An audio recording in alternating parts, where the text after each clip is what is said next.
A ver si se veía. En la defensa y poblamiento del territorio tras el avance cristiano. Hola Ana, ¿cuáles fueron las principales órdenes militares españolas? Hola Miguel Ángel, pues entre otras podríamos destacar en primer lugar la aparición de la Orden de Calatrava para algún tiempo después encontrarnos con la fundación de las de Santiago y Alcántara y ya más tardíamente la Orden de Montesa.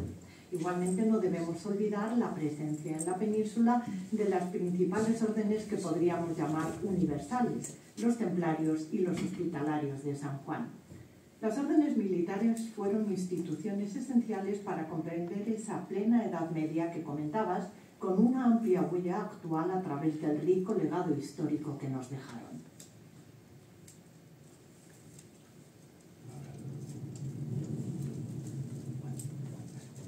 Aquí comienza la regla de los pobres caballeros de Cristo, el templo de Salomón, de la santa ciudad de Jerusalén.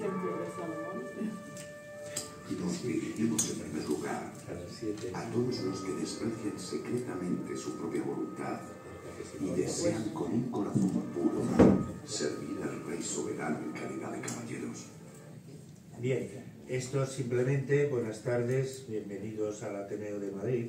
Digo, es el prólogo de un documental preparado por la conferenciante de esta tarde y pasamos a, además de agradecer su presencia, esperen que había dejado yo por aquí para grabar esto, si me permiten un momento, que todo es cuestión de que pase luego aquí al archivo de la Orden del Camino de Santiago. A ver si esto lo ponemos aquí. Vivimos en el mundo de las redes. Sí. Entonces, si bueno, lo que no sabe de las redes no existe. Estamos enredados, ¿no? Bueno, pues en nombre de las secciones de Ciencias de la Salud, representada aquí por dos de sus componentes, Ana y Belén, la sección de Ciencias Históricas y la sección de Farmacia, les damos la bienvenida a este segundo ciclo en torno al Camino de Santiago. Hace 2 años ya empezamos con ese primer ciclo relacionado con los hospitales de peregrinos. Fueron 10 sesiones y en ellos pues supimos de muchas de lo que a lo largo de los siglos ha desarrollado la Orden de Santiago en distintas entidades hospitalarias. El ciclo que hoy comenzamos, pues tenemos el honor de contar con una estupenda ateneísta, amiga de hace tiempo, y que si tengo que leer su biografía nos va a llevar mucho tiempo y no conviene, ¿no? Digo esto porque el doctor Candel pues lo ha hecho más cómodo. Yo había consultado con la inteligencia artificial y lo resumía así en 4 capítulos y entonces era más fácil, ¿no? Habla de la figura polifacética de Ana Vega Toscano en sus componentes musicales, de periodismo y de artes escénicas. Pero el doctor Candel le va a pasar unas imágenes que quedará mejor reflejado. Y a todo esto ya pues damos también la bienvenida a los componentes de esta mesa que tenemos ante ustedes a 2 comendadores de la Orden del Camino de Santiago, Enrique Lillo, que es comendador de Castilla-La Mancha y es un excelente investigador. En mi opinión es la persona que más sabe de todo lo relacionado con la Orden de Santiago. Y también una figura eminente, comendador de Madrid, gran médico destacado en muchas lides de la sanidad, que también nos acompaña. Bueno, eso para empezar, ¿eh? No, pero también tenemos que agradecer la presencia del secretario del Ateneo de Madrid, que ya también hace 2 años contribuyó en gran medida a que se desarrollaran estas jornadas. Pedro López Arriba y yo, podríamos decir, llevamos en estas lides ya más de un cuarto de siglo, yo algunos años más, pero bueno, él es ahora la figura eminente del Ateneo en todos los temas administrativos y y de configuración cultural. Y otro componente de la Orden del Camino de Santiago es Pampín, con quien tuvimos ayer ocasión de coincidir en una reunión.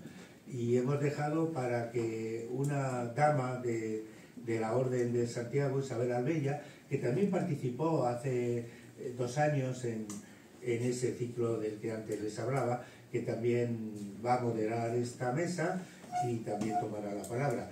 Pero vamos a dar entrada a Ana, que es la persona que habíamos seleccionado para inaugurar. Entonces, pero vamos, la presentación de Ana, sí. Yo, bueno, ahí lo he dejado aquí. Es una figura singular, doctora en estudios artísticos, y como muy bien ha dicho, lo podría dejar en esta diapositiva final. Me parece que ha generado una trayectoria transversal, como ha dicho Daniel, entre la historia, la música, la literatura y la comunicación. Y esto es muy importante, porque no solamente es porque la convierte en una artista completa, sino porque es verdad que ha sabido, y os pongo en algunos detalles, ha sabido aunar, bajo mi punto de vista, no solamente es música, no solamente la conocéis por los grandes premios que ha tenido en allá donde ha hecho las interpretaciones, sino que es profesora de la Universidad la Autónoma de Madrid, es autora de capítulos, de libros, directora y periodista en Radio y Televisión Española, Documentos Radio Nacional de España, pero cosas que me han llamado mucho la atención cuando he estado estudiando sobre ella, que para mí incluir entradas en el Diccionario Biográfico Español de Música y Arte me parece que a mí me daría mucho orgullo, me sentiría muy orgulloso de poder incluir nuevas entradas en el diccionario, pero es que además ha hecho rescates musicales hispanoamericanos y lo ha hecho también en confluencia en el European Broadcasting Union con el resto de las radios de Europa, por lo cual es una persona que no solo ha ejercido la música, no solo ha disfrutado y ha crecido la música, sino que nos la ha hecho transferencia del conocimiento a todos los demás. Por tanto, me parece lo suficientemente completa y dispuesta y apta para iluminar la jornada de esta tarde. Sí, tampoco lejos, pero está abierto. Sí, bueno, muchas gracias, porque la verdad, pues agradezco la invitación para acercarnos a un tema, la verdad, interesante y bonito. En principio se me comentaba que iba a ser sobre grandes edificios, grandes monumentos, y surgió precisamente el hecho de que hace poco, yo creo que es cuando se ha vuelto a reabrir la iglesia de las Comendadoras aquí en Madrid, que la verdad es que estuvo mucho tiempo muy decaída. Y además es una iglesia que estaba muy cerca de lo que era la Universidad Central, hasta el extremo de que me recordaron en la Real Academia de la Historia que en esa iglesia se realizaban muchas veces pues algunos eventos que tuvieran que ver a lo mejor pues con funerales cercanos a la Universidad Central, cosa que yo no conocía, y fue cuando me acordé. Digo, pero es verdad, además es un lugar que creo que vais a tener la suerte de visitar dentro de poco, ¿no? Sí, el próximo sábado. Pues es que ocupa una manzana completa y nos vuelve a recordar cuántos conventos ocupaban lugares importantes en Madrid, que hoy en día no nos quedan más que retazos, y sin embargo en este caso se puede ver realmente cómo era la planta, cómo era realmente ese edificio, ¿no? Que por otra parte, pues gracias a esto de que me acordé, digo, pues si estamos las Comendadoras de Santiago para recomendar esa visita, y he visto que ahora mismo ya está una página web muy bien realizada en donde surgían, entre otras cosas, pues ese maravilloso retrato que hay de la fundadora, de la comendadora que fundó ese monasterio ya en el siglo XVII, que me parece muy apropiado, aunque luego encontró alguna otra foto que os pondré. Bueno, esta es de una Calatrava, de una de las pocas, digamos, fotos que he podido encontrar de comendadoras de Calatrava o de comendadoras calatravas, y encima, por lo que veo, surge de algún tipo de grabado en alemán, o sea que tiene un doble interés este grabado que he encontrado. Y luego, pues gracias a esto he estado recordando un monasterio que a mí sí me interesa, que es el de Pinillos de Jadraque, que es el origen de las Calatravas de aquí, y ahora está abandonado. Pero bueno, también la historia, si tuviéramos que seguir las historias de muchos de estos grandes conventos y monasterios de las freiras, a mí siempre me gusta realmente recordar ese nombre, pues vemos continuos traslados y también desastres, y por otra parte, en algún momento, lo que podríamos llamar, cuando yo hice dirección de escena, la lectura contemporánea, que vendrá cuando hablemos del monasterio de Sigena, que es muy importante y es de las hospitalarias de San Juan. En todo caso, recordemos que desde el punto de vista de los estudiosos del monacato femenino, acercándose a lo que es realmente las órdenes militares, pues recuerdan que desde el principio sí que hubo participación femenina. Yo cuando hice ese documento Radio Nacional sobre las órdenes militares fue porque soy consciente de la importancia que ha tenido en la consecución de nuestra actual geografía, de la geografía española. Es decir, lo comenté con algunos compañeros en Radio Televisión y uno de ellos era de la zona de Calatrava la Nueva, ¿no? Y ellos allí lo tienen bastante presente. Pero fuera quizás de ese cinturón impresionante que representa la zona de avance en La Mancha, mucha gente no lo recuerda o no recuerda bien. Sin embargo, continuamente estamos oyendo las palabras comendador y tantas otras palabras que pueden recordar lo que significaron las órdenes militares en España. Y también me llamó la atención por el hecho de que había esas grandes órdenes, vamos a llamarle universales, que son las que surgen en la frontera que es el mundo de las cruzadas, y por lo tanto los templarios, que para la inmensa mayoría de la gente es la orden militar por excelencia, la orden de San Juan, bueno, que ha tenido tan larga, extensa y compleja historia, y luego los caballeros teutones, que a mis alumnos les tengo que decir, bueno, tampoco ni siquiera si le digo que son los que salen en Alexander Nevsky, se enteran de nada porque tampoco han visto Alexander Nevsky. O sea, bueno, para que, sí, pero ya pongo un fragmento porque es muy importante desde el punto de vista de historia del cine, la famosísima escena de la batalla del hielo en Alexander Nevsky, para la que hizo la música Prokofiev. Y realmente ahí es donde se ve clarísimamente pues, ese mundo de los caballeros teutones en su cruzada, digamos, en el mundo báltico. Y la importancia que va a tener posteriormente en la historia del mundo germánico la orden de los caballeros teutones, pero se funda en Jerusalén. Sin embargo, es España el único país de Europa que las órdenes se fundan aquí mismo, porque aunque ahora tampoco se recuerda mucho en los poquitos aspectos de historia que puedan darse en la enseñanza, realmente en España hubo necesidad de esas órdenes militares precisamente en esa misma etapa. Esa etapa es la plena Edad Media, es finales del 11, principios del 12, y esa etapa para nosotros es también un momento bastante dramático. Es muy bonito recordar la fundación de la Orden de Calatrava. Se recuerda mucho, la recordaba también Alfonso X el Sabio, porque es un momento dramático. Primero se ha encomendado realmente a Calatrava como tal, como emblema inicial en la defensa a la Orden del Temple, lo tienen que abandonar, y esa llegada yo creo que es realmente valiente desde Fitero, ¿no? Pues me parece en esa fundación de la Orden de Calatrava que es muy épica, vamos a decir así, que lo dirían hoy en día, casi heroica, ¿no?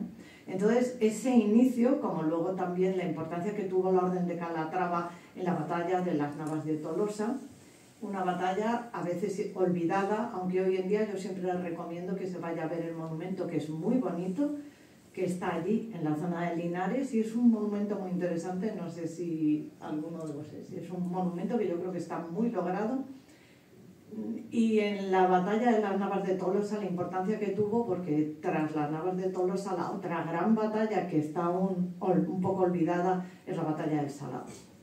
Pero hasta que no desaparece la amenaza de los benimerines, y estamos prácticamente en el siglo XIV, pues ese aspecto no se olvida. Por eso me interesaban las órdenes militares. Había trabajado antes en otros documentos Radio Nacional, cuando fue el 8º aniversario de Alfonso X el Sabio, una gran figura para nosotros, y ahí fue donde también desde la Real Academia de la Historia, con la que tanto colaboró, se me recordó la importancia que tenía la idea ya de Fernando III el Santo de cerrar el estrecho, porque ya entonces sabían que sin cerrar el estrecho el peligro no se acababa.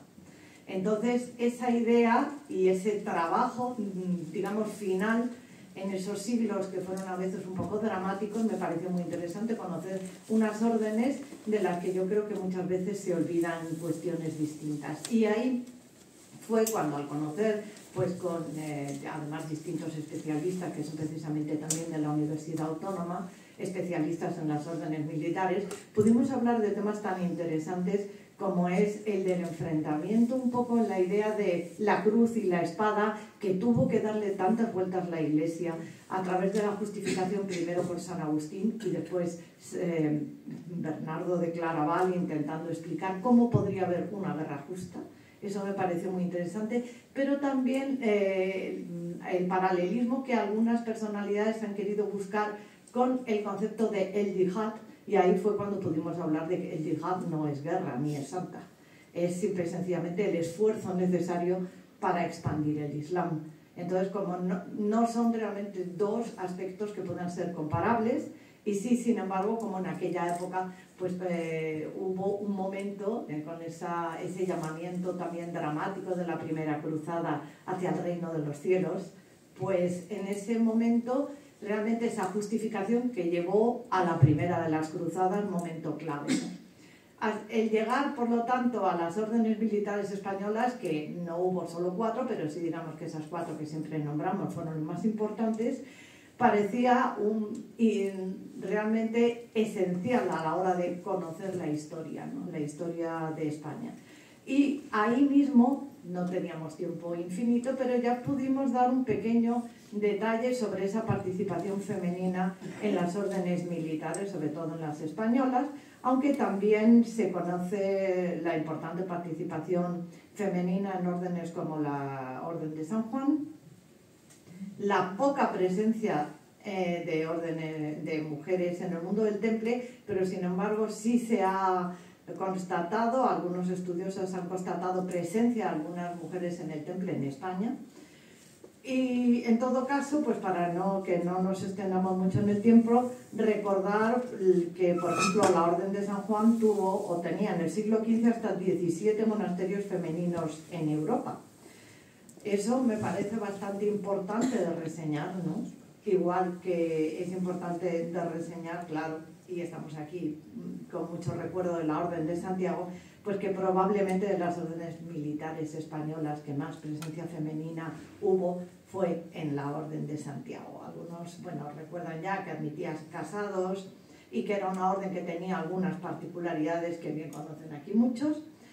En todo caso, si podemos, espera, le damos al siguiente, si este sería el primero documentado, que fue el de Santa Eufemia de Cozuelos, en Valencia, que a finales del siglo XII pasó ya a la Orden de Santiago, aunque había sido fundado como cenobio masculino en el siglo X, y por orden del rey Alfonso VIII, y al poco tiempo se transformó en un convento femenino. Creció mucho en el siglo XIII por la presencia de un miembro de la familia real, doña Sancha Alfonso, como freire santiaguista, y en el siglo XVI, sin embargo, había decaído y se trasladó a Toledo, que es cuando pasó allí a denominarse el convento de la Santa Fe de Toledo, que bueno, ahora también tampoco el convento en sí está en manos de santiaguistas, que he visto que están en otro sitio porque ahí pasaron a damas, me parece que a damas ursulinas en el siglo XIX, luego ya al final es ahora más bien, tiene ahora más bien un cometido cultural. Se considera de todas las maneras que el más importante es el siguiente, vamos a decir así, en el último congreso que se realizó, creo que en Santa María la Real, se hablaba de que el más importante era el de Sancti Spiritus en Salamanca. Este maravilloso retablo barroco está allí. Fundado por un matrimonio de la nobleza con vínculos reales y ya a mediados del siglo XIII, claro, tenía un señorío bastante amplio. Aquí lo importante siempre es recordar que para que pueda salir adelante el cenobio que sea, necesitan tener también unas posibilidades económicas. Yo cuando hice musicología en el Real Conservatorio tuve muchos profesores que estaban en la iglesia, claro, porque hasta hace no mucho realmente la iglesia tenía una formación musical muy importante y en musicología también tenía lógicamente mucho que decir. Y algunos de ellos te hablaban, digamos, de las bromas internas, y a lo largo de los siglos siempre se había dicho que si el Papa se tuviera que casar, tendría que ser realmente con la abadesa de las Huelgas, porque era la mujer con más poder de la cristiandad, ¿no? O sea que esto es importante, que tuviera un señorío amplio que le daba una tranquilidad.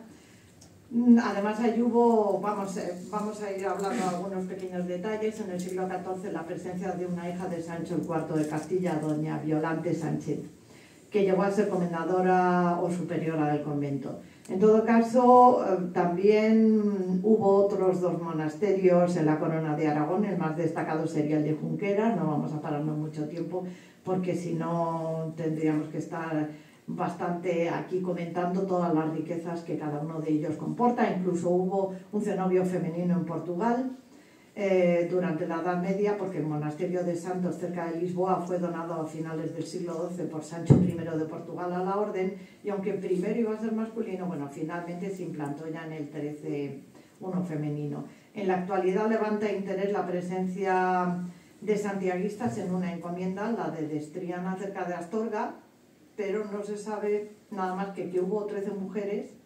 Parece ser que no llegaría a ser un convento. Y el segundo ejemplo que ha levantado mucho interés sería en el Hospital de San Mateo de Ávila, donde se sabe que a mediados del siglo XIII había una comunidad mixta de freires y freiras bajo el mando de una comendadora, aunque finalmente se instalaría un convento masculino. Bueno, a finales de la Edad Media hubo un repunte, que esto siempre se suele comentar, de fundaciones de conventos femeninos, y se relaciona con los reyes católicos y con esa reforma eclesiástica que impulsaron, que además intentaba que se impusiera la clausura, y parece ser que, digamos, que con éxito moderado o con éxito dividido. Está el de Santa Olalla de Mérida, fundado a finales del XV por Santiago Alonso de Cárdenas, el ya comentado de Santa Fe en Toledo, por traslado, que es el traslado del que hemos visto, la propia Isabel la Católica, que funda uno en Granada, el de la Madre de Dios, que siempre también se suele visitar bastante en Granada, y luego el de Santa Cruz de Valladolid, creado por 2 nobles, María de Zúñiga y María de Fonseca. Y luego, pues el que vais a visitar de las Comendadoras de Santiago, aquí en Madrid, que ahora yo creo que habrá quedado, bueno, curiosísima la foto de Alfonso XIII con las Comendadoras de Santiago de Madrid, por eso lo he cogido. Bueno, y luego está esa foto que todos conocéis, porque por ahí ha pasado todo el mundo, y luego en la siguiente ha aparecido este precioso óleo, que es del Museo del Prado, de 1866, y que se llama El agua bendita. Que es realmente un ejemplo maravilloso de todo lo que es ya los grandes pintores del XIX, que ahora están ya bastante expuestos y muy estudiados y puestos en valor en el Museo del Prado. En todo caso, como ya vais a ver, creo que tengo ahora otra más, pues de esa capilla de las niñas, que hay allí con tantísimos tesoros, ¿no? A mí me ha parecido muy interesante que se haya rescatado realmente este monasterio. Y para no detenerme mucho más, vamos a pasar a hablar, pon el siguiente. Bueno, aquí tenemos un collage hecho para recordar a las Calatravas. Es verdad que una de las hipótesis que existe es que la poca presencia femenina de freiras en otros órdenes, o al menos es la hipótesis que comenta Carlos Barquero Goñi, destacadísimo especialista, es que estas otras órdenes hispánicas estaban afiliadas al Cister. Cierto es que desde luego fue una reforma fundamental para conocer la plena Edad Media, pero no era muy amante al principio de admitir mujeres en su reforma monacal, y al final lo haría creando su propia rama de monjas cistercienses. Al fin y al cabo, el monacato como tal, bueno, hay que darse cuenta de la gran diferencia que hay, y mucha gente no lo sabe, entre monjes y frailes, ¿no? Y los freires serían como un poco un aviso ya de lo que va a venir en la reforma de la Iglesia, ¿no? Esa Iglesia que, de pasar a estar en el mundo monacal, que al fin y al cabo está encerrado en sí mismo, o ensimismado, nunca mejor dicho podríamos decir, se abre a la sociedad del momento. Se abre a la sociedad a la que va a participar y en donde va a realizar ya una función, ¿no? Y eso sería el cambio del monacato al mundo de los conventos y los frailes, las famosas órdenes mendicantes y de predicadores que siempre se estudiaba antes, ¿no? Y realmente un freire ya se abre, ¿no? Por eso siempre los especialistas dicen no se puede decir que son monjes guerreros, porque monjes no son. En todo caso, la Orden de Calatrava sí tuvo mujeres, algunas, y la verdad es que es curioso porque algunas, decimos no muchas, pero hay que ver la importancia que han tenido esos monasterios de Calatravas. Primero hubo en San Felices de Amaya, al norte de Burgos, finalmente trasladado a Burgos en el siglo XVI. El otro en San Salvador de Pinilla, que es el que estamos viendo ahí arriba, cerca de Jadraque, que es el que me interesa a mí estudiar ahora, pues por cuestiones cercanas. Yo estoy bastante cerca de Jadraque, yo paso allí muchos veraneos, y siempre hemos ido a visitarlo, pero no era consciente de que era de monjas calatravas. Se fundó en el siglo XIII, se entregó pronto a la Orden de Calatrava, se había fundado para monjas cistercienses, y finalmente primero se trasladó al monacid de Zorita, que era zona muy importante para los calatravos, y luego llegó a Madrid en el siglo XVII, y ahí es donde vemos esa bella iglesia de las Calatravas, que creo que también ha sido ahora restaurada, y eso que ha tenido una historia complicada, ¿no? Como tantos otros lugares. No nos daría tiempo a hablar de cómo han ido abandonándose, han ido destruyéndose, etcétera, ¿no? Pero esa iglesia tiene mucha importancia también en Madrid, la de las Calatravas, y lo curioso es que su origen estaría en Pinillos de Jadraque. Luego, naturalmente, pues tenemos la Orden de San Juan, que eso no lo podemos olvidar. La importante presencia femenina en España sería la segunda después de la de Santiago. Los primeros conventos femeninos del hospital nacen de la Orden de los Hospitalarios, nacen en la Corona de Aragón, ya en 1177. El rey Alfonso II de Aragón donó la villa de Grisén a la Orden para que se establecieran allí las hospitalarias, pero aunque queda constancia de que hubo una comendadora, finalmente parece ser que no fue femenino. Ahora hay que acercarse al monasterio de Sigena. Sin duda alguna, un monasterio que ha sido importante en la Edad Media y luego sigue siendo importante hoy en día. Es decir, estos de los que se sigue asomando continuamente en las noticias. A finales del siglo XII, fundado por la reina Doña Sancha, mujer de Alfonso II de Aragón, fue el monasterio más importante de la Orden en España. Bueno, se incendió en 1936, todavía se conservan importantes restos, hoy está muy restaurado y sobre todo porque se está queriendo hacer allí un importante centro de estudio y de conocimiento de lo que sería la Orden de San Juan. Su papel cercano a la monarquía se notó y mucho, porque fue depositario de papeles de la corona, llegó a ser panteón real, albergó joyas de la corona. Sus monjas eran de la alta nobleza e incluso de la propia familia real de Aragón. Por ejemplo, doña Blanca de Aragón, que era hija del rey Jaime II, llegó a ser priora en el siglo XIV. Y Sigena, bueno, pues tiene esos maravillosos frescos que son los que continuamente salen en las noticias porque se exige su devolución, como bien sabéis. Hubo también en Navarra hospitalarias, hubo en Cataluña. El de Alguaire es el que se suele resaltar más, cerca de Lérida, y luego Santa María de la Rápita.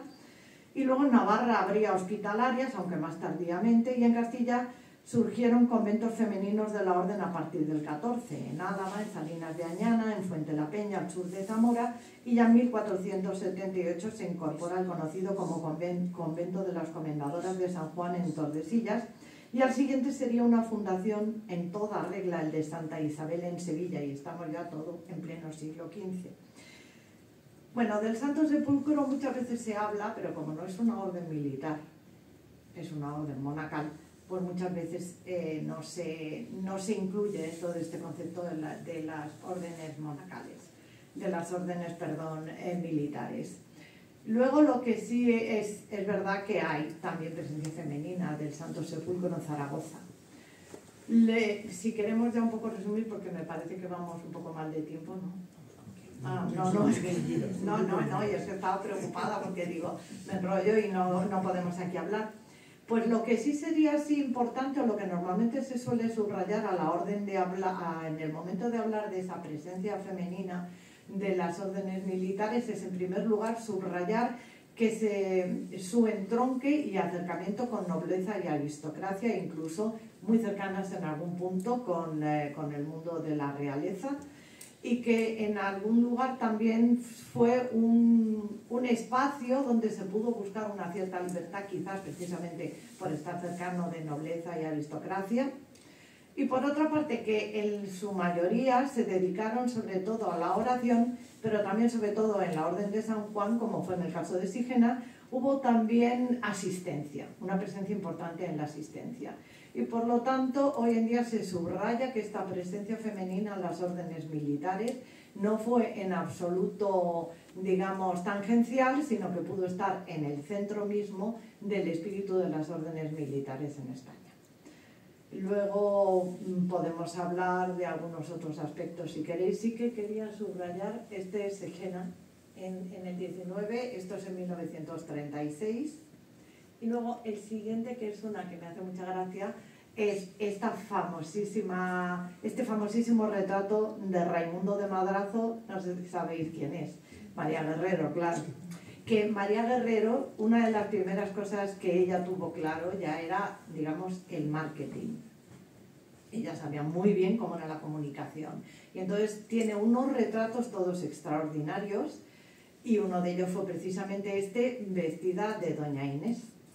Porque tradicionalmente, pero esto también se sabe que solamente es una leyenda, pues siempre se dice, bueno, una novicia pues sería en un convento que tuviera que ver con las Calatravas, pero no puede ser, porque aunque su padre sea comendador de la orden, en Sevilla no hay ningún convento femenino. Entonces digamos que esto es una tradición que se viste de esta manera, con este hábito, cuando, y es muy habitual, poner así a Doña Inés, pero no puede ser porque la única presencia de la Orden de Calatrava en cuanto a conventos se refiere en Sevilla es masculina. Pero es una curiosidad porque es una tradición interesante en la Orden de, digo, en el Don Juan Tenorio, el de vestir así a Doña Inés. Y este retrato, que es una maravilla y que hoy en día está también pues muy estudiado en el Museo del Prado, es un buen ejemplo de esa idea de una iconografía ya actual sobre el mundo de las Calatravas, en este caso de las comendadoras de Calatrava. Y bien, pues yo creo que podemos ya empezar cuando queráis la mesa redonda. Muy bien.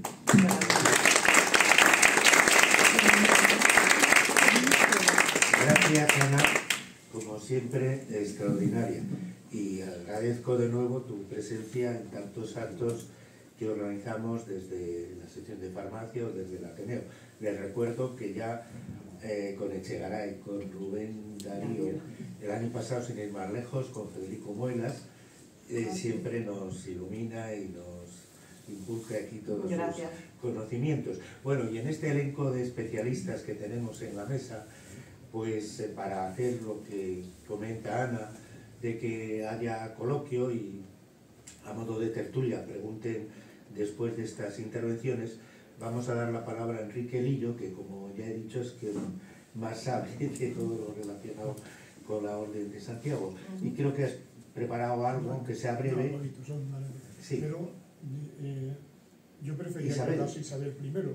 Bien, pues primero las damas. Ella ha sido, además de dama, comendadora en Canarias, es canaria, pero ahora estás aquí en Madrid. Bien, pues Isabel, que ya participaste también el año pasado, apórtanos aquí también tus conocimientos. He estado escuchando, como me imagino que todos nosotros, ¿verdad?, esta clase magistral que nos acaba de dar, tan cercana, porque creo que la hemos podido entender. Seguir nos cuesta un poquito más en algunos temas, porque sus sabidurías, sus investigaciones y sus estudios, y sobre todo me imagino que esas ganas de seguir aprendiendo y de ir transmitiendo, pues nos ha dejado un poquito como que me han pasado la palabra y digo, a ver ahora cómo seguimos para poder seguir llamando la atención. Y en uno de los momentos, un poco por seguir el hilo, aunque hoy mi misión aquí es más de moderadora, pero abrimos también para hacer preguntas. Cuando hemos hablado de las huelgas, como también de las comendadoras de Santiago, que además ahora se ha abierto ahí yo siempre voy muy a lo peregrino, muy a la tierra, ¿verdad? Y hay un albergue, es un albergue internacional, que creo que no lleva más, yo creo que no llega a un año el albergue abierto. y es una parte importante que ahora, actualmente las comendadoras, cogiendo un poco el hilo del antes y el de ahora, ¿no?, a lo que se ha llegado, están recogiendo y ayudando como hospitaleras, en realidad, a los peregrinos que llegan, sobre todo internacionales. Esto es un poco por encima. Que además han terminado las obras y ha quedado estupendo. Y luego con las huelgas, pues ahí ya me ha llevado a mi punto débil, que es Leonor de Plantagenet, tan poco conocida y sin embargo tan importante, porque además es la que, junto con su esposo Alfonso VIII, en Arévalo, un pueblo de Ávila, es donde se reunió a la Orden de Santiago, y yo todo esto lo conozco como peregrina, y tengo aquí un peregrino muy, como digo yo, de los más peregrinos que creo que puede haber en España, no solo por los caminos, sino por lo que además va aprendiendo, y los peregrinos van aprendiendo en el camino.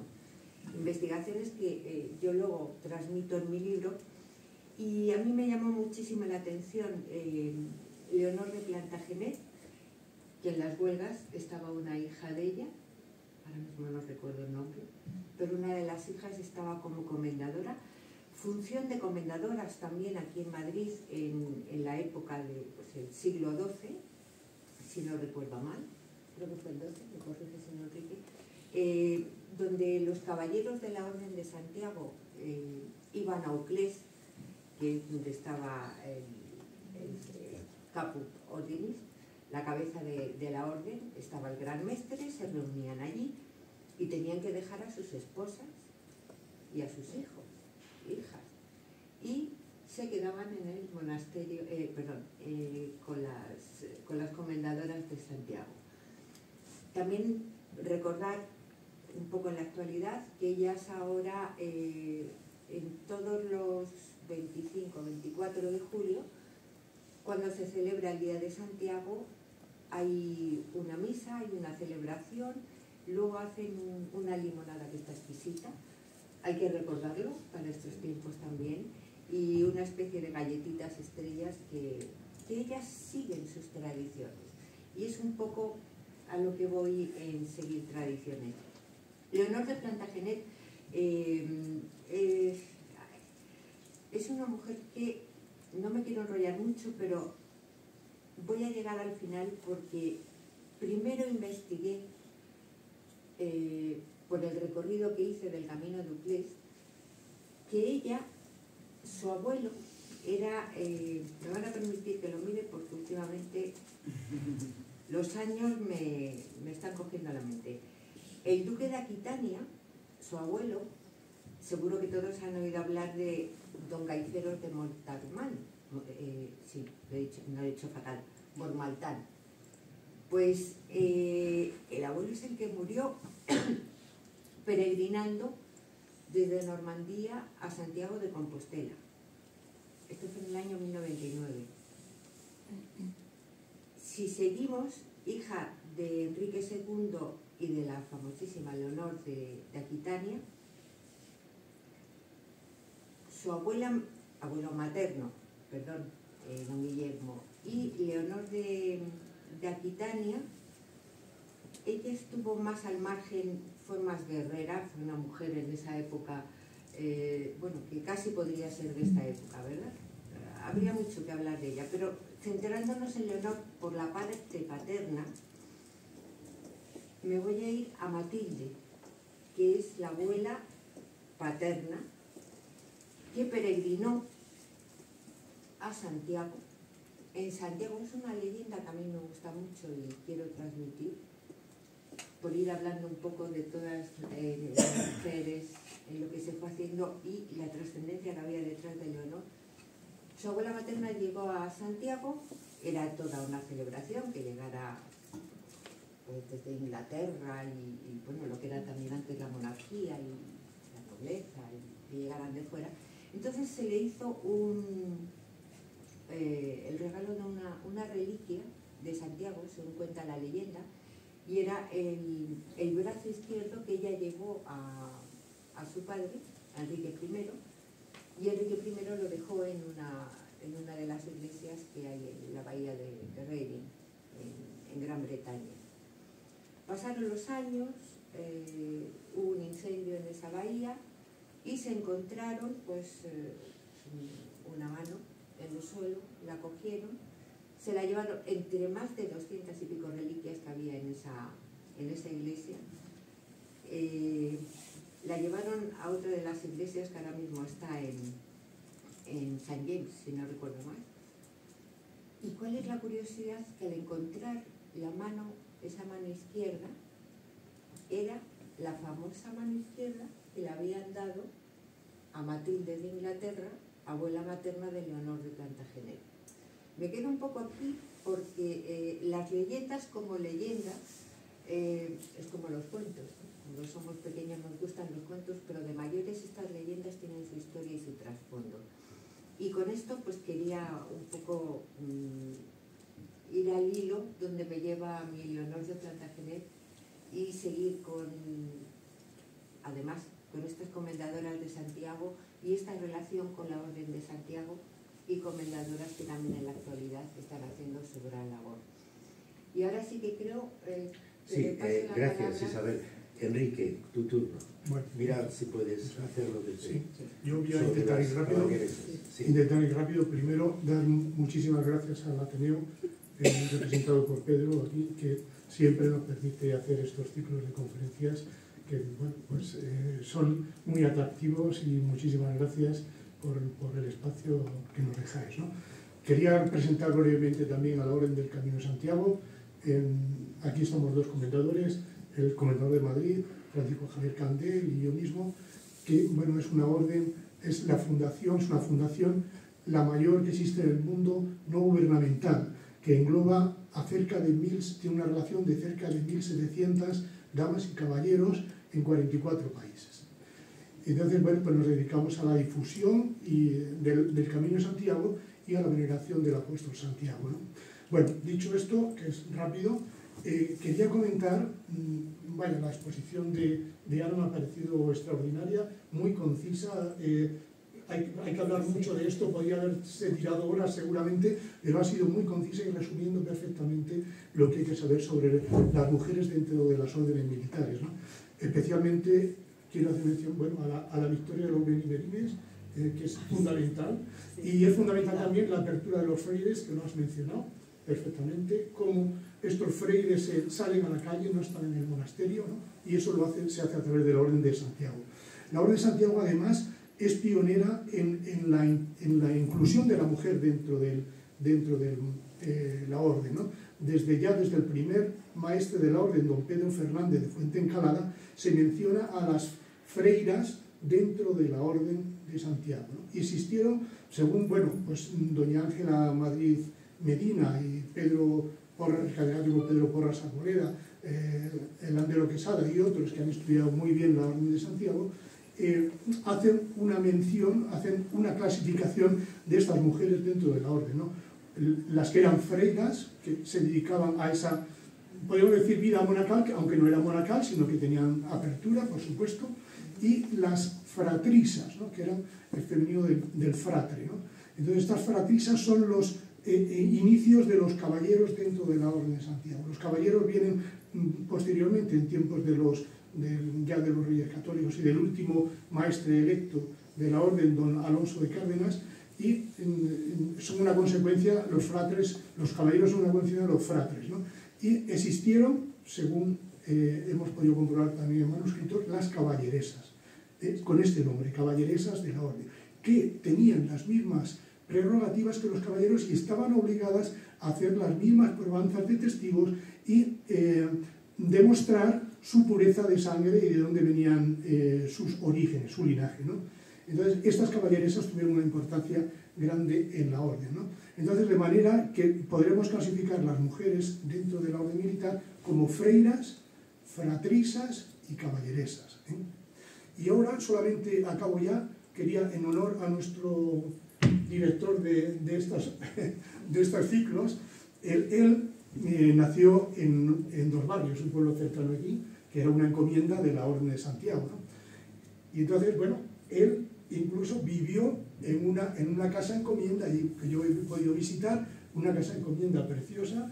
La pena es que está dividido en 4 partes y está ahí un poco tal, pero es una casa encomienda preciosa. Y entonces le quería, como él nos dirige a nuestro grupo de estas conferencias, le quería decir que investigó un poquito y en 1494 ya existió una mujer que debió de vivir en esa casa porque, bueno, era la tutora de su hijo, Juan Osorio, que era el verdadero comendador, que tenía 4 años, no podía ejercer, y ella como tutora actuaba como comendadora de Dos Barrios, de la encomienda de Dos Barrios. Y claro, como comendadora, por narices tuvo que vivir en esa casa encomienda, no tenía más remedio, al menos durante 40 días al año, que era lo que estaban obligados los comendadores a residir en su encomienda. Y en segundo lugar también decir, hubo en las órdenes militares, en la de Santiago especialmente, se permitió los matrimonios. Los matrimonios que se les pedía que fueran lo más célibes posible, pero especialmente tenían que guardar celibato en varios días de fiestas al año, el día de Nuestra Señora, el día de Todos los Santos, en que no podían tener ningún tipo de relación en absoluto, ¿no? Y alguna otra fiesta, ¿no? El resto del año, aunque guardasen el celibato, podían tener algún tipo de relación, ¿no? Entonces, bueno, pues matrimonios entraron dentro de la orden. Recuerdo el del infante Manuel, que la orden, para poderse enterrar en Uclés, pues cede una parte de territorios, hay unos intercambios de territorios. Y este caso también es de un matrimonio en 1259, en tiempos del que yo considero el mejor maestre de la Orden de Santiago, don Pelay Pérez Correa, que en 1259 le permite a Gutiérrez Suárez y doña Elvira Yáñez se comprometen a entrar dentro de la orden, y si no cumplen esta promesa de entrar a la orden como matrimonio, como esposo y como mujer dentro de la orden, deberían de perder la villa de Dos Barrios, su pueblo natal, como pena por no cumplir su promesa, ¿no? Y nada más, no me extiendo nada más. Bueno, pues este descubrimiento que acaba de hacer Enrique, yo no lo conocía. Sí sé que en otras ocasiones, investigando sobre las casas de encomienda de Castilla-La Mancha, descubrió que un eminente también comendador, Obando, Sí, llegó a, bueno, se casó con la hija, bueno, con la hermana de Cervantes. Bueno, eso es de la familia. De la familia Obando, ¿no? Sí, es un descendiente de ese Obando que después se fue a Nueva España. Eso es, un Obando se casó con la hermana de Cervantes, y bueno, pues de las relaciones tuvieron una niña, la famosa Constanza de Obando y Figueroa. Sí. Y bueno, la familia no le dejó casarse con ella porque ellos eran nobles de Extremadura, y claro, la niña pues se quedó ahí. Entonces el padre, Rodrigo de Cervantes, consiguió se la reconociera. Que se la reconociera y que le diese una buena cantidad de dinero, porque ya sabemos que Rodrigo de Cervantes andaba siempre un poco en penuria, ¿no? Entonces se supone que también habitó allí. Sí. Eso toma nota, Pedro, para cuando vayamos al museo.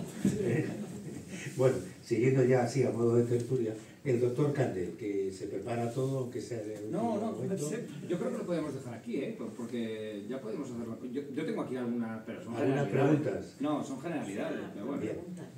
¿Vamos a las preguntas o vamos a generalidades? Yo creo que las preguntas. Venga, pues a las preguntas, venga, así bueno, pues participamos. Tenía 3 anécdotas, pero eran las anécdotas os las cuento, porque son chascarrillos y esos son los que se lleva la gente luego cuando se va. Sí. Entonces, esto sí que os la voy a contar. Esto es los chascarrillos. Porque os tenía previstos algunas cosas de pues casi todos los sitios que ha comentado Ana ya los había previsto yo aquí si carga, que no sé si carga, no se está viendo en pantalla. Bueno, pues hago una cosa y cierro y lo vuelvo a abrir y ya verás cómo. Cuenta las anécdotas. Bueno, el anecdotario de Greje muy especial, pero bueno, hablan mucho de siempre estamos con la duda de la presencia de la mujer y la importancia de la mujer, y yo os he traído aquí 3 o 4 que me han parecido muy aparentes, y son esto, ¿no? Anecdotario y chascarrillos, lo he llamado, ¿no? Y el primero de ellos es esto. La anécdota decía que las monjas que sellaban las credenciales sin moverse del monasterio, porque en varios monasterios femeninos del Camino se conservan casos en León y en Navarra. Las monjas recibían las reliquias, exvotos o mensajes a peregrinos y registraban esos nombres en los libros de indulgencias como si hubieran pasado por ahí físicamente. Y entonces se decía que en el humorismo local que el peregrino caminaba pero la monja peregrinaba sentada, ¿no? Y que era un motivo simbólico para explicar lo que llamaban de kilómetros espirituales acumulados por parte de, en un momento en el que no se permitía o no, había menos, se prodigaba menos que la mujer pudiera hacerlo. La segunda, que esta me ha parecido súper interesante, que es la inteligencia jacobea, le llaman la inteligencia jacobea a este anecdotario, que era que las comendadoras de Santiago y su fama de tener mejor información sobre los propios caballeros haciendo la peregrinación, porque las comendadoras, sobre todo en las ciudades de Madrid y Salamanca, recibían a viudas de caballeros de la orden, muchas habían sido educadas con nobles cortes y tenían una red epistolaria impresionante, y que había un dicho entre los caballeros que cuando quieras saber dónde estaba un peregrino, pregúntaselo a la comendadora, que todos saben mucho mejor que nosotros dónde se encuentran, de manera que el convento funcionaba como una inteligencia jacobea. Y el tercero, la tercera anécdota, que me ha parecido lo del milagro del pan, que habla fundamentalmente de esas otras cosas que estuvieron haciendo, no os lo cuento en el resto de la presentación, esas otras cosas que sí se hacían en muchos de los monasterios y que hacían buena parte de ellos o la totalidad de ellos la mujer, era la gestión. La gestión era espectacular, sí, se gestionaban mejor que los hombres. Entonces, en varios hospitales gestionados por mujeres, he puesto ahí el de Santa María Roncesvalles, pero había otros ligados a prioratos femeninos. Existía la tradición piadosa de la cual el arca de los pobres nunca se agotaba, y siempre se decía eso, cuando llegaban los peregrinos hambrientos, decían las monjas, le preguntaban, ¿y esto cómo es así? Y ellas contestaban, el apóstol dejó algo del camino siempre en nuestra defensa.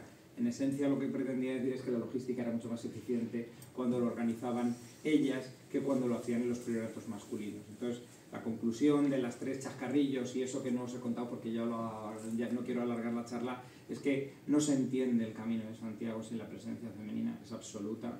Los monasterios, conventos y comunidades de comendadores sostuvieron durante siglos infraestructura material y moral del camino hechas por mujeres. Por supuesto que se habla de la hospitalidad, pero yo siempre digo que mucho del acervo que se maneja ahora mismo cultural ha sido gestionado, cuidado y protegido a lo largo del tiempo por ellas, además de hacer no solamente el refugio del que se espera de la hospitalidad en el contexto de los peregrinos, y que su trabajo se ve, pues, ¿no?, desde manuscritos, música litúrgica, etcétera, que se han podido mantener gracias a la mujer. O sea que el legado femenino yo lo diría que es una mezcla de hospitalidad, conocimiento, organización y cultura. Y esto lo vamos viendo ahora que estamos recuperando el número de damas, o que tenemos el objetivo de aumentar y recuperar el número de damas en la orden. Esto me parece que tiene que ser el ejemplo característico de cómo se tiene que hacer una peregrinación. Y eso por mi parte nada. Bien, doctor Candé, como siempre, ameniza. Ya el año pasado nos habló del juego de la oca vinculado con el Camino de Santiago, y fue toda una delicia pues ver cómo se relacionan unas cosas y otras. Bueno, nos acompaña también en esta mesa un caballero que además pertenece al barrio de las Letras, donde nos encontramos el Ateneo de Madrid. Don Fernando, ¿no? Don Fernando, ¿quieres comentar algo? Bueno, como decís, buenas tardes. Bueno, como decís, estamos en el proceso de balancear y de reincorporar a esa base tan importante que fue en la historia, como decías. Fundamentalmente, cuando haces estudios militares sobre logística, se hace énfasis en la logística de las órdenes militares, y por supuesto alguien estaba guardando no solo la segunda línea, sino, o sea, la retaguardia, sino la primera línea también. Había, creo yo, algo muy interesante de lo que decía Enrique respecto a que en la orden se permitían matrimonios, porque en la orden no había voto de castidad al estilo tradicional. La información que tengo es porque está basado en que la orden en algún momento tiene un boom como entidad de origen español con sus 2 misiones, ¿no? que era, digamos, la recuperación de España por un lado, el territorio europeo, y el otro era la Guardia Civil de los Caminos. ¿Y qué ha pasado? En su momento se hizo tan importante, o llegó a tener un nivel de atracción sobre la nobleza, que gran parte de los descendientes, los primogénitos de los nobles, entraban a la orden.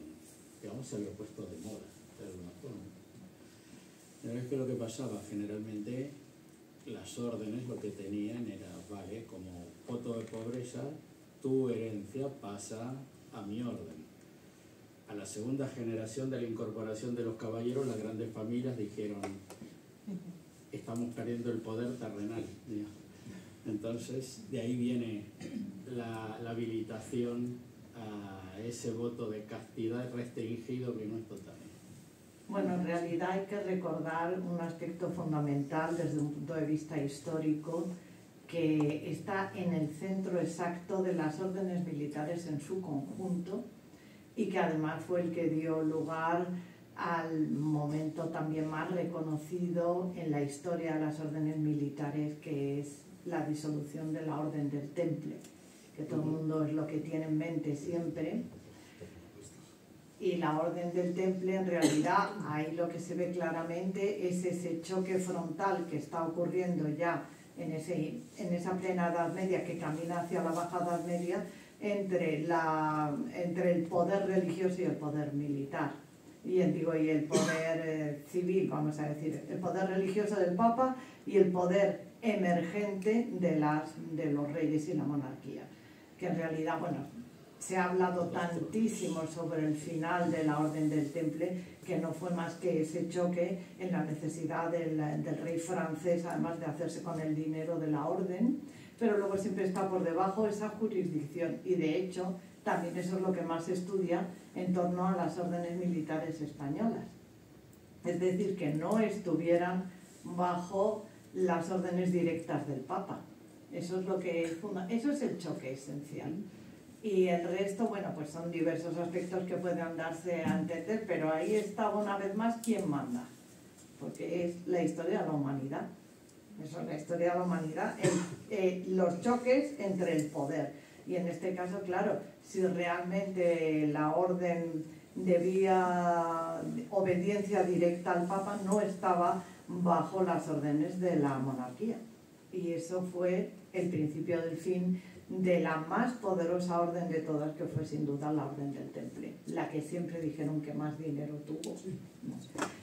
Y el querer hacerse con ese dinero, además, fue fundamental para el rey Felipe. Luego viene ya todo lo demás, de que incluso cuando vamos a París, pues siempre nos enseñan dónde ardió el último gran maestro de la Orden del Temple, donde lanzó su maldición y todo lo que pasó después, y donde están los templarios, los pobres caballeros de la Orden del Temple, ¿no? Y sí, los últimos templarios se refugiaron en la zona de la Corona de Aragón, que tanta importancia tuvo para la orden, en fin, todo eso. Pero por debajo de todo ello viene pues el vil metal y el ansia de poder. Y además, Ana, yo quería apuntar también que lo mismo le pasó a las siguientes órdenes militares españolas, ¿no? Una vez que entran los reyes como administradores y como gestores de las órdenes militares, empieza su decadencia. Igual, algo parecido a lo que pasó. Ya, lo único que pasa es que ellas desde el principio fueron los reyes los que las fundaron, o sea, no tuvieron ese carisma y ese cariz que tenía la Orden del Temple, fundada en Jerusalén y directamente muy dependiente, totalmente dependiente del Papa. Aquí ya se guardaron de ese detalle. La de Santiago la fundan 13 caballeros que, bueno, cansados de su vida disoluta, y piden permiso al Papa porque son órdenes militares también. O sea, que dependían del Papa. Todas las bulas de la Orden de Santiago dependen de los papas. Yo quería comentarle también a Fernando que un aspecto importante de la nobleza de las órdenes militares es porque a partir del siglo XVI los reyes no tenían otro medio de agradecer a los nobles sino darles alguna prebenda de este estilo. Por el honor que suponía ser caballero de la Orden de Santiago, o de Calatrava o de Alcántara, más los diezmos que le correspondían en su encomienda. Entonces, bueno, era una forma de agradecer a estos nobles esa posición, ¿no?, dentro de las órdenes. Claro, pero es que hay que darse cuenta de que aquella fundación realmente original de las órdenes militares tuvo una función en un momento dado que luego había desaparecido. Este fue realmente pues el principio del cambio esencial, ¿no?, o del fin un poco, pero que se vio claramente sobre todo en ese momento de choque directo, ¿no? Y por otra parte, pues en España también tuvieron su función, una función muy importante. Lógicamente, cuando te pones a estudiar un poco las órdenes militares, te enteras de algunas cosas que desconocías, como por ejemplo el hecho de que de ahí viene la denominación de sargento, de servant, de sirvientes, sargento, y que se ha quedado, o sea que todavía hay muchas cosas que debemos a esa construcción occidental que fueron las órdenes militares, ¿no? Y que se ha mantenido en el ejército, pues sigue existiendo el sargento, igual que fijaos lo importante que ha sido la orden de los caballeros teutones en el posterior desarrollo del ejército alemán, que es la Cruz de Hierro, es la orden de los caballeros teutones, ¿no? Y en ese sentido, pues todo lo que se debe, que es ahora lo que a mí me interesaba reconocer, todo lo que se debe de la construcción un poco occidental e incluso del imaginario. Ahora bien, que quienes se han llevado todo el reconocimiento, pues lógicamente son los templarios por la historia dramática y por otra parte porque también son los que representan exactamente el choque entre la jurisdicción de un poder religioso y una sociedad que empezaba a caminar por otros derroteros y a tener pues otras necesidades, ¿no? Y también unos reyes, y empezando por los primeros, los de Castilla, que ellos no querían perder el control. Bueno, los de Castilla y en general en los reinos hispánicos en la época, ¿no? Y entonces ahí desde el primer momento fue ese choque fundamental, ¿no? Y las órdenes militares españolas han tenido, digamos, otras características, por eso la orden de Santiago es un poco diferente. Los reyes se aprovecharon además de las órdenes militares. Alfonso VIII, cuando quería ir a luchar o conquistar un determinado lugar, las llamaba. Pero cuando tenía que repartir beneficios porque le habían ayudado, no quería saber nada de ellas. Y entonces las relegaba, ¿no? Claro, es que las órdenes, pues lo importante, por eso yo he dicho que me interesó de la geografía española, es la huella que dejan en una época dada, pues esa época de la batalla de las Navas de Tolosa y todo ese momento de ya el último y definitivo empuje, porque ellas tenían que salvaguardar la frontera, sino ¿qué otro sentido tenían? Claro, salvaguardar una frontera. Y luego también te comentan, dicen, no te creas que en las encomiendas había mucha gente, eran pocas para defender el terreno, ¿no? Entonces eso es interesante, y claro, como el papel de las monjas, digamos, de las mujeres religiosas, de las freiras, era un poco diferente, lógicamente porque no estaban exactamente en esa función de salvaguardar la frontera, pero la importancia que han tenido, por ejemplo, en estos dos grandísimos, como estáis con el tema de los monumentos, que es por lo que me llamó Daniel, pues yo por eso me fijé, digo, es verdad, dos grandísimos edificios impresionantes del barroco madrileño que están relacionados con las comendadoras, las de Calatrava y las de Santiago, ¿no? Y que hasta ahora pues a lo mejor íbamos y veíamos allí la cruz y no éramos muy conscientes de por qué. Entonces son dos edificios que son emblemáticos dentro de lo que yo creo que es el barroco madrileño, ¿no? Y ahora gracias a Dios pues mira, restaurado.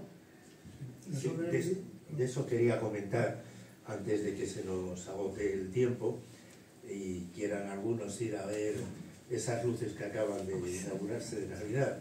Yo tengo aquí unas hojas para que aquellos de los aquí presentes quieran visitar el próximo sábado, día 29, bueno, que hay un número limitado que es hasta 25, si alguien quiere venir, pues que me dé su nombre y teléfono y vamos haciendo el equipo para desembarcar ahí en el convento de las Comendadoras a las 4 de la tarde porque tienen prisa, pero estarán con nosotros en una visita guiada durante 2 horas. Y antes de que Isabel ya modere el coloquio con todos ustedes, también reseñar 2 cosas, agradecer a Roberto que está grabando todo esto para que se conozca incluso en Argentina a través de Fernando o en otros lugares donde, como decía antes nuestro comendador de La Mancha, estamos en ¿cuántos países? 44. 44 países, 1500 y pico, ¿no? Casi 1700. Casi, ya más de 1600, sí. Bien, pues decir que también nos acompaña José González Núñez, que es miembro de la sección de farmacia, que ha traído unos libros que están allí en la parte de atrás, que presentamos, es sobre el COVID y todos sus distintos conocimientos. Él es un gran escritor y combina la ciencia y la literatura. Si alguien quiere adquirir el libro, lo tenemos allí al fondo, en la mesa de la entrada a esta sala. Y ya pues Isabel, pues la gente que quiera preguntar, yo si queréis os paso el micro y así preguntan directamente. Pues me acerco primero y seguimos. Bueno, yo la pregunta que quería hacer es que ya que estamos en un ciclo de la sección de farmacia y también de la de ciencias de la salud, es si alguien nos podía aclarar cuál fue el papel o si hubo un papel determinante de la mujer en estas órdenes en relación a la atención médica y sobre todo a la atención farmacéutica. Bueno, yo lo único que conozco es en los hospitales que mandó fundar la Orden de Santiago, pues principalmente en La Mancha, siempre había casi siempre una hospitalaria, que es la que cuidaba de la salud de aquellos peregrinos o aquellos forasteros que llegaban hasta el hospital. No sé si en las distintas boticas que hubo en tantos edificios emblemáticos de la orden y demás, supongo que habría alguna mujer en los oficios de ayudar, recopilar plantas y medicinas para ayudar a los enfermos, ¿no? Especialmente también, pues, por ejemplo, se me viene a la cabeza la botica del Hospital de Santiago, ¿no? Y así, ¿no? Pero vaya, yo no he visto en algún documento algo específico salvo estas hospitalarias, ¿no? Yo he llegado a leer que sí que hubo función asistencial, no sé exactamente hasta qué extremo, en el de Sigena, en este monasterio que realmente parece ser tan emblemático en tantas cosas, ¿no? Bueno, pues se abre una línea, Daniel, de investigación ahí, porque no tanto en los hospitales que, bueno, el año pasado ya pudimos ver y tiene algunos, sobre todo la atención médica por parte de médicos, pero ya en aquellos siglos incluso hay documentación de alguna cirujana y de alguna mujer médica, pero me refería sobre todo en lo que no es, digamos, hospitales, sino en los propios monasterios o en los propios conventos. Pero bueno, sí, lo estudiaremos. De hecho, el año línea pasado, de investigación. Sí, visitamos el Hospital de Santiago de Cuenca, donde sí que hay una estupenda botica que se conserva, y ya también el senador Benjamín Prieto nos ilustró en una de sus charlas con todo aquello. Pero vamos, tú como eres investigador también, pues te lo encomendamos, ¿eh? Comienza. Hola, muchas gracias por la presentación. Quería preguntar al respecto cuánta importancia militar tenían las órdenes militares con respecto a la infantería regular, el número de hombres, con respecto a los peones de Castilla. Y claro, lógicamente se involucraban en las navas de Tolosa, pero me pregunto si se involucraban en las guerras civiles, Primera Guerra, Segunda Guerra Civil Castellana, en las guerras civiles de Aragón. Y, por ejemplo, cuando Aragón tenía guerras contra Francia o Francia contra Inglaterra, si participaban en estas órdenes militares. Y la última pregunta, con respecto al compañero, me ha surgido la duda también si se conoce a alguna mujer soldado que combatiese en esa época. No, mujeres soldados no. Pero las órdenes militares, sobre todo la de Santiago, formaban un ejército para atender a los reyes, y dependiendo del grado de importancia de la encomienda, del valor de la encomienda, se les asignaba una serie de lanzas, lo asignaba el maestre de la orden, ¿no? Entonces, una lanza era un grupo de 4 hombres, era un escudero, 2 a caballo, un escudero y 2 hombres a pie, un ballestero y un lancero. Entonces, había encomiendas que tenían 10, 15 lanzas, otras 4 lanzas, pues cada una de esas lanzas había que multiplicarlas por 4. Y entonces con eso formaban un ejército importante, que ayudaron, como he comentado antes, ayudaron a los reyes a toda la reconquista de la tierra, ¿no? Los reyes las usaron a las 3 órdenes importantes, ¿no? Las usaron siempre, incluso la del Temple. En la conquista de Cuenca estuvo el Temple, ¿no? Y posteriormente estuvieron también en las guerras civiles. El maestre de la orden, Rodrigo Manrique, el padre del poeta, estuvo implicado en las luchas contra el marqués de Villena, don Diego López Pacheco, y desde Uclés estuvo contrarrestando su castillo de Belmonte y toda la tierra manchega, esa tierra manchega desde Uclés hasta Belmonte, ¿no? Ahí se dieron importantes luchas. Fue una pena porque Rodrigo Manrique murió y se enterró, luego lo enterraron allí en Uclés, murió por un cáncer que tenía, ¿no? Si no hubiese contrarrestado antes a Diego López Pacheco. Y bueno, todas las órdenes militares me consta que estuvieron en las guerras y ayudando a los reyes, no sé hasta qué tiempo, ¿no? Yo creo que en el siglo XVIII ya no participaron, ¿no? Pero entre los siglos XV, XVI, bueno, y anteriores, claro, por supuesto, eso es así. Me viene a la memoria también el gran maestre Pelay Pérez Correa, que fue uno de los pilares importantes de la conquista de Andalucía, ¿no? De Córdoba y Sevilla, ¿no? Pelay Pérez Correa se le encargó además envolver por la parte de Extremadura y llegar hasta la parte sur de Sevilla y atacar desde San Juan de Alfarache todo ese flanco de Sevilla, ¿no? Y hay historias muy bonitas, hay, pues por ejemplo, el del monasterio de Tentudía, esas leyendas tan bonitas que se dieron por estas guerras, ¿no? No sé si ustedes la conocen, si me permite contarla, porque es una leyenda bonita, ¿no? Pelay Pérez Correa estaba luchando contra los moros en la zona de Extremadura para llegar hasta Sevilla, y en una batalla que se dio iba venciendo a los moros, pero empezó la tarde, llegó sobre las 4 o las 5 de la tarde a ponerse el sol, y si se paraba, porque llegaba la noche, si se paraba la batalla, corría el riesgo de que el ejército contrario pues se salvase y bueno, se pudiesen salvar de la derrota, ¿no? Entonces él, como vio que se iba la noche, se bajó de su caballo, se puso de rodillas y dijo: señora, detén tu día.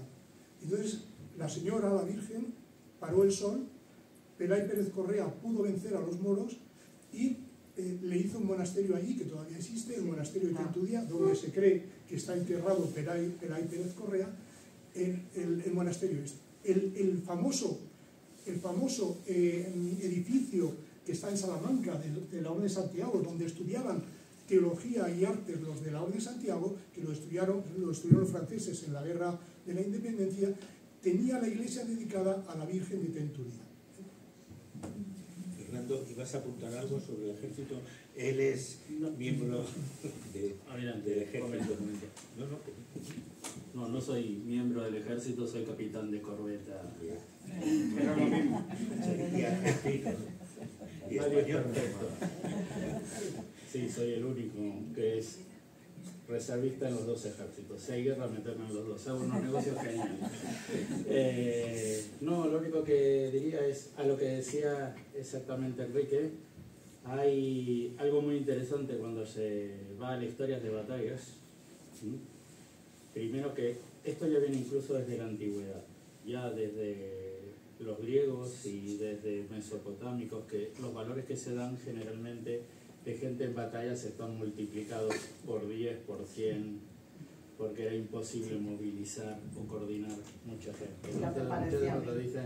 Cuando dicen 40.000 se han enfrentado a 30.000, la logística de eso, que la gente habitualmente, nosotros lo que tendemos a creer es, vale, son 40.000 personas que están ahí, no, es gente que come 40.000 veces o 80.000 veces, con lo cual o vives del terreno o llevas tú toda la logística, e imagínate que son cosas muy complicadas, incluso en épocas de romanos, que quizás fueron los que mejor manejaban el tema de mover legiones.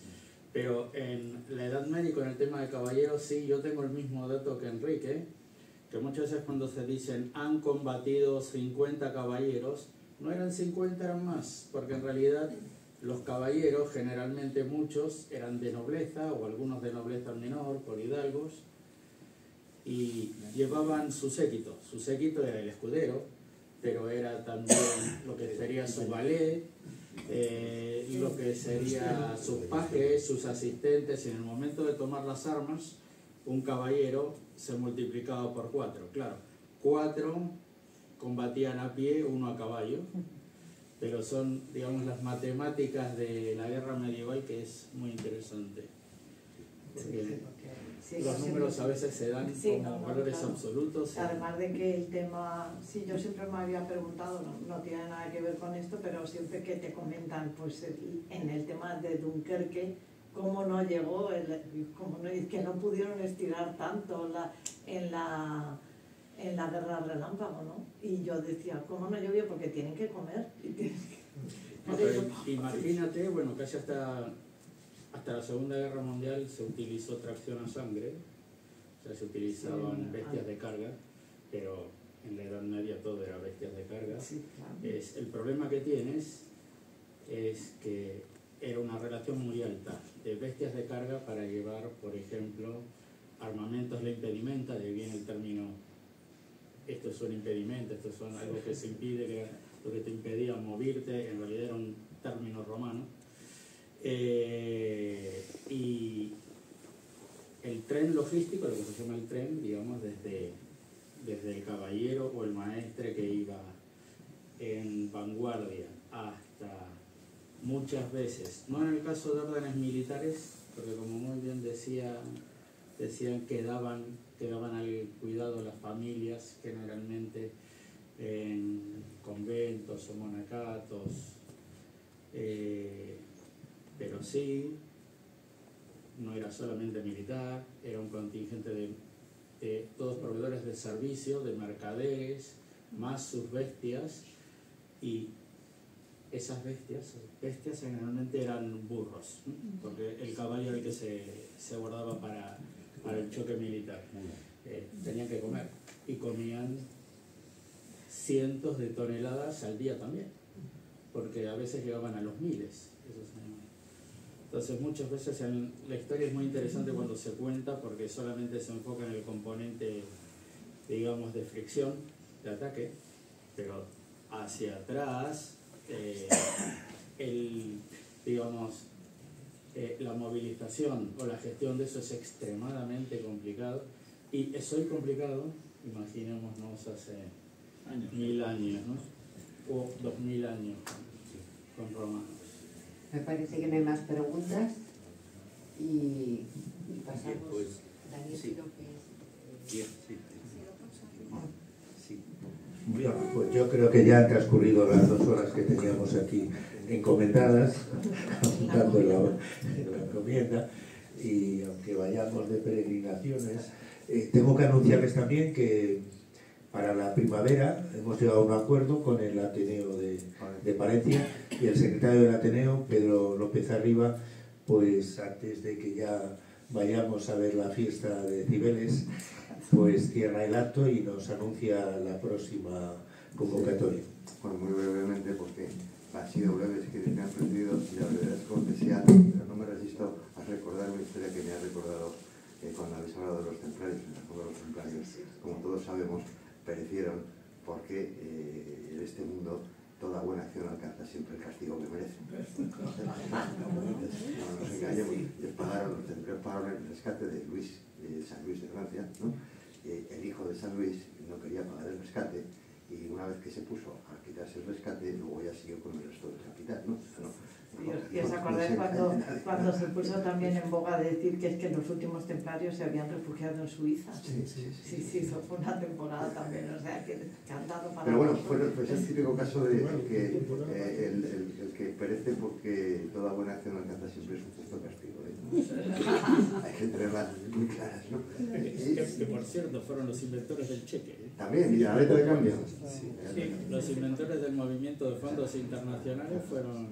Bueno, llegamos a término, porque en un momento hay que cortar y hay que ver más cosas, nos vamos a estar aquí toda la tarde, pero no es un final, porque efectivamente, como bien ha dicho Ryan al principio, aquí inauguramos un ciclo que esperamos que tenga prolongaciones, y no solamente en Madrid, en el Ateneo de Madrid, sino en otros lugares también.